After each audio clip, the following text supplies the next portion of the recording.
దగ్గర దగ్గర అక్కడ ఒక 150 ఎకరాల ల్యాండ్ ఉందండి. సో, అంతా కంప్లీటెడ్‌గా విల్లా పర్మిషన్ తీసుకొని విల్లా ప్లాట్స్ వాళ్ళు విక్రయిస్తున్నారు. అలాగే అంతేకాకుండా ప్రణీత్ ప్రణవ్ వాళ్ళు, అపర్ణ ప్రాజెక్ట్స్, కేసినేని ఇలా పెద్ద పెద్ద కంపెనీస్ అన్నీ కూడా అక్కడ ఆల్మోస్ట్ ప్రాజెక్ట్ స్టార్ట్ చేయడం జరిగింది. అన్నీ కూడా విల్లా ప్లాట్సే అమ్ముతున్నారండి. విల్లాస్ అమ్ముతున్నారు, ప్లాట్స్ కాదు.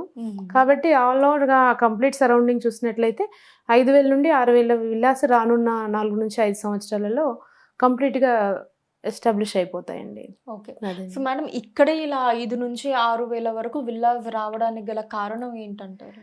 ఇక్కడే గల కారణం ఏంటంటే అండి, ఇప్పుడు ఐటీ కారిడార్ ఏదైతే మనం golden gateway of IT industry అని చెప్పుకున్నామో 426 ఎకరాలది. సో, అందులో ఆల్మోస్ట్ ఆల్ చాలా 200 కంపెనీస్ ఇప్పటివరకు రెడీగా ఉన్నాయండి పొజిషన్ తీసుకోవడానికి. ఆ ఏరియాస్‌లో కంప్లీట్‌గా నెక్స్ట్ లెవెల్‌లో కంపెనీ స్టార్ట్ అయినప్పుడు ఎంప్లాయీస్ అందరూ కూడా ఐటీ ఎంప్లాయీస్ చాలామంది ఇంట్రెస్టెడ్‌గా ఉన్నారు తీసుకోవడానికి. సో